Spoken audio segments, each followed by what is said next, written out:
गुरुजी राधे राधे। जी। गुरुजी हम बहुत परेशान हैं, हम कई 3-4 दिन हो गए आपसे बात नहीं है पा रही है हमारी। हो रही है, बताओ।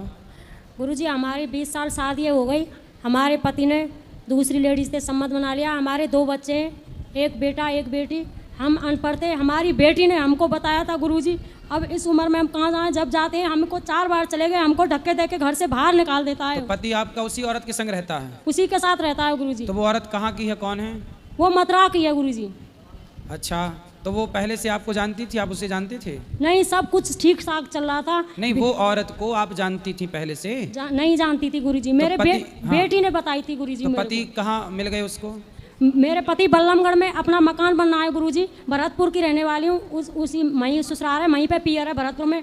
मैंने जैसे तैसे मकान भी बनवाया। अब मेरे को ये पता नहीं कि ये क्या हो जाएगा मेरे साथ में गुरुजी। तो कब से रह रहे हैं पति उसके साथ? 2 साल हो गई गुरुजी। तो उसका शादीशुदा है? कैसी है वो लड़की, महिला? नहीं, उसको आदमी चला गया है छोड़ के। नहीं, कहाँ? उसका भी आदमी चला गया? उसका चला गया है, अब मेरे को नहीं रखना चाहता तो है उसका गुरुजी। आदमी चला गया तो आपका आदमी भी उससे आपको छोड़ के उसके पास चला गया? नहीं, घर पे ही रहता है, मेरे को नहीं रखता है गुरुजी। तो आप उस महिला को समझाओ कि तू क्यों मेरा घर बर्बाद कर रही है। समझा दिया, सास ने भी बोला, ननद ने भी बोला, तो सबने मिल करके नहीं मेरे को आरोप लगाया है और मेरे को मारा है। सास ने? सास ने और ननद ने भी। मतलब ननद और सास चाहती हैं कि उसके साथ चक्कर चलता रहे? चाहती हैं वे। तो आप जाओ और उस महिला के 3-4 दांत तोड़ो। तो मेरा घर बिगाड़ रही है कल मोही। गुरुजी, उसने तलाक का केस भी डाल दिया है 12 सेक्टर कोर्ट में। तो मैं तलाक देना नहीं चाहती। मैं नहीं, तो आप तलाक मत देना, उस डायन को तुम जाके सबक सिखाओ। गुरुजी, मैं कमजोर हूँ ना, इसलिए मेरे को नहीं पीट पाएगी वो। तो आप नहीं पीट पाओगी? नहीं तो पीट पहले पाऊंगी। खा पी के तगड़ी हो जाओ। मेरे पापा नहीं है गुरुजी, मम्मी है बड़ी बूढ़ी, मेरे पियर बारे कोई नहीं है। तो वो महिला हट्टी कट्टी है? हाँ, आप... लंबी ठाड़ी है, खूब तगड़ी है। मिली हो आप उससे? हाँ, मिली हूँ। तो उसको समझाया नहीं? समझाया गुरुजी, वो नहीं मानती है। कंपनी का मैनेजर है, 35,000 रुपया महीने कमाता है।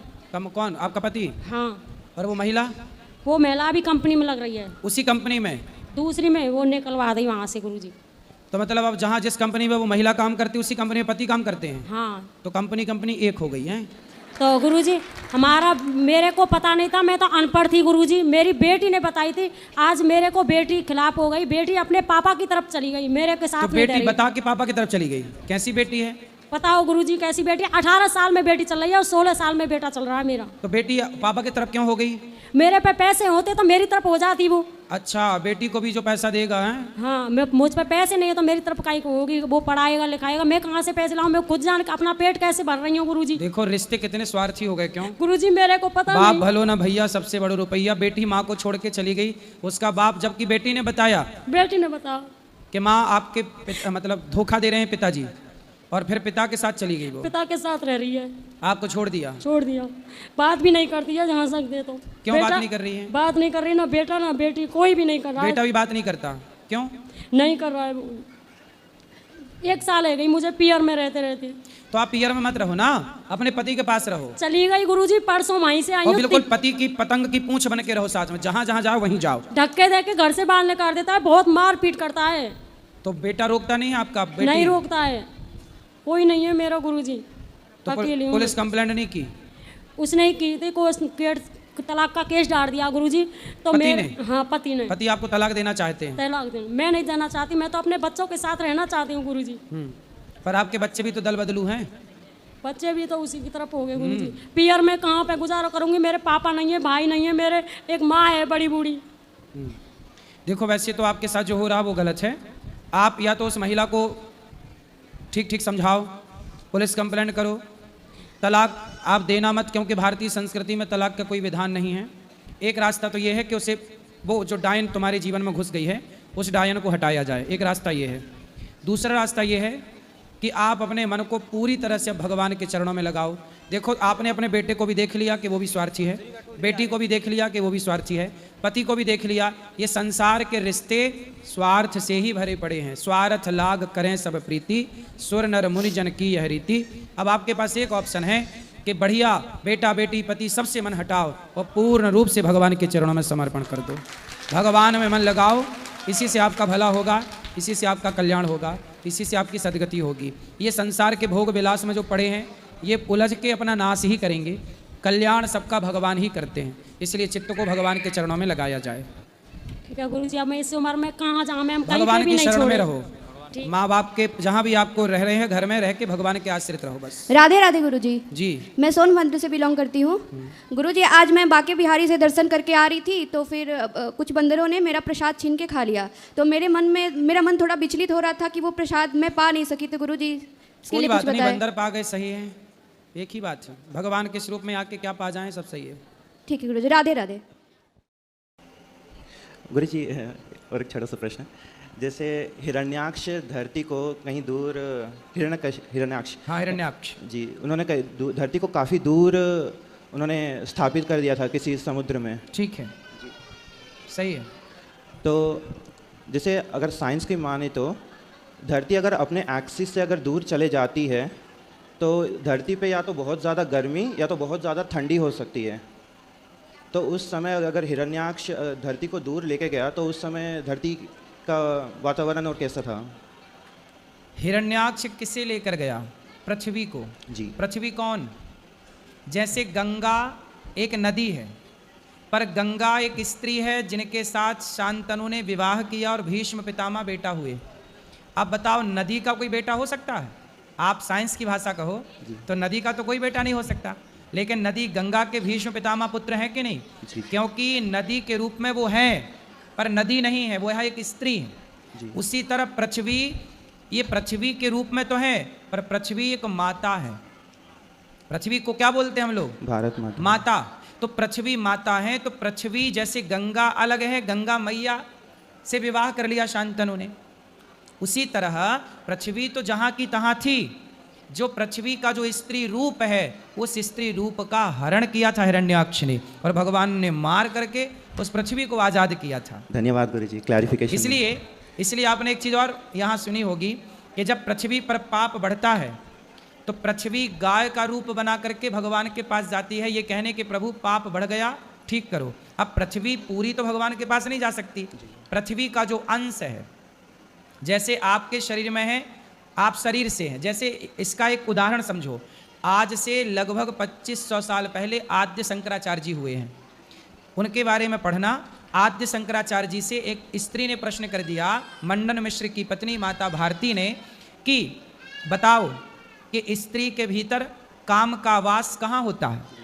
तो आद्य शंकराचार्य जी तो ब्रह्मचारी थे, शादी ब्याह करी नहीं, तो उन्हें क्या पता कि स्त्री के अंदर काम कहाँ होता है। फिर आद्य शंकराचार्य जी ने अपना शरीर छोड़ा। अब सोचिए, मैं जो बताने जा रहा हूँ वो बात ये है, आद्य शंकराचार्य जी ने अपना शरीर छोड़ा और पर काया प्रवेश किया। इसे बोलते हैं पर काया प्रवेश विद्या।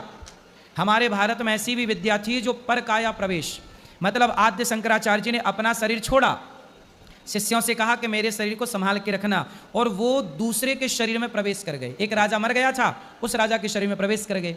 उस राजा के शरीर में जाकर उसकी पत्नी के साथ रहकर उन्होंने सब समझ लिया कि स्त्री के अंदर क्या है क्या नहीं है। फिर वो वापस राजा का शरीर छोड़कर अपने यथार्थ शरीर में आ गए।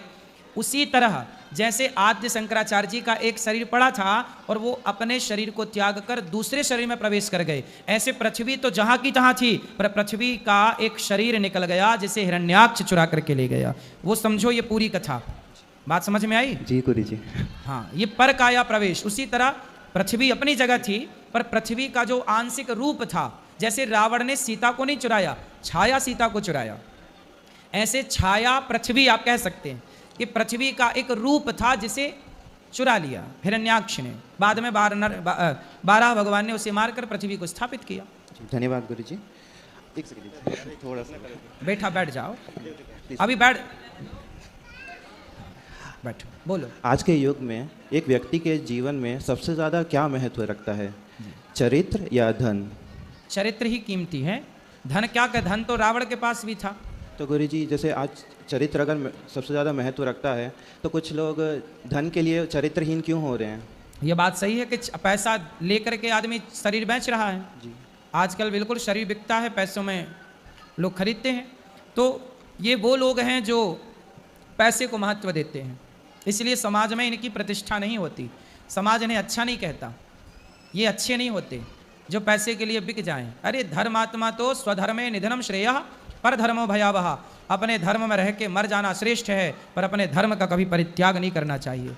धर्म का मतलब नारी का धर्म है कि वो अपने को ना बेचे बाजार में, पुरुष का धर्म है कि वो अपने को ना बेचे बाजार में, अपने को ना बेचे।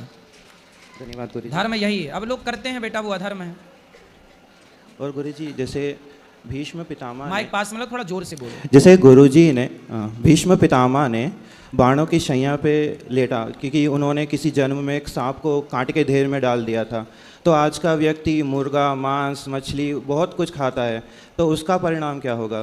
भयानक होगा, होता भी है। अभी नहीं समझ में आ रहा, पर होगा, होगा, भोगना तो पड़ेगा, कहाँ जाओगे?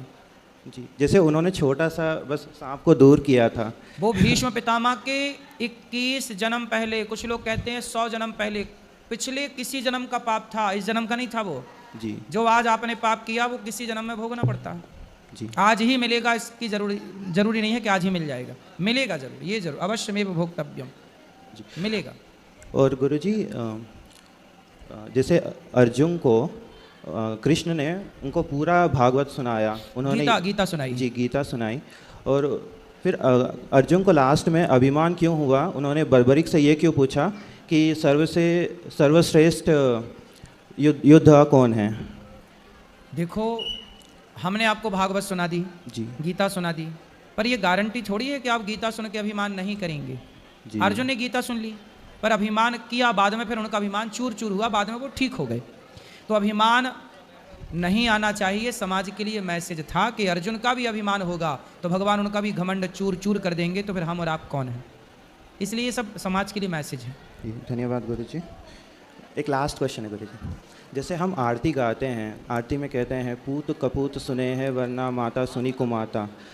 तो आजकल कई माताएं शादी से पहले लिविंग में रह लेती है और एबॉर्शन करा लेती है, तो ये सब क्या है गुरुजी? गलत है ना, कलयुग है ना ये।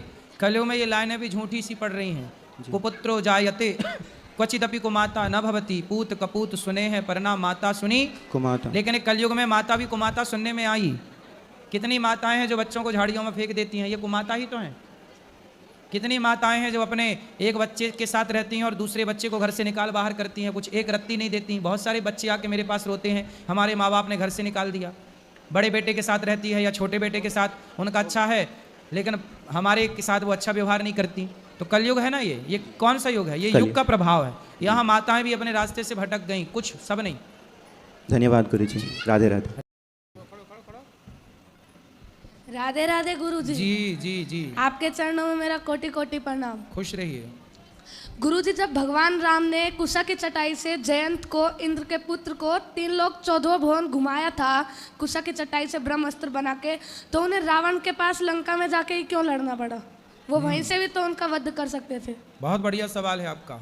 ये बच्चा पूछ रहा है कि जयंत इंद्र का बेटा था, उसने माता सीता के चरणों में चोंच मारी, तो भगवान राम ने तिनके का धनुष बाण बनाया और जयंत के पीछे छोड़ दिया। तो जयंत को बचाने वाला त्रैलोक्य में नहीं मिला, जबकि जयंत की गलती क्या थी कि सीता माँ के पाँव में उसने चोंच मारी कौआ बनकर, जबकि रावण तो पूरी सीता को उठा कर ले गया। तो गलती ज़्यादा किसकी है, रावण की या जयंत की? रावण ज़्यादा गलती किया, बड़ी गलती किसकी है? रावण की। लेकिन जयंत को तो राम ने बाण से पीछे कर दिया, बाद में नारद जी ने उनको छुड़ाया, माता भगवती के चरणों में आए, क्षमा किया।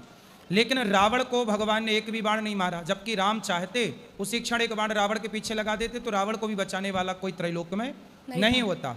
बेटा बात ये थी कि यदि राम रावण को एक ही बाण से मार देते तो ये बताओ फिर हनुमान जी को कोई जानता? नहीं।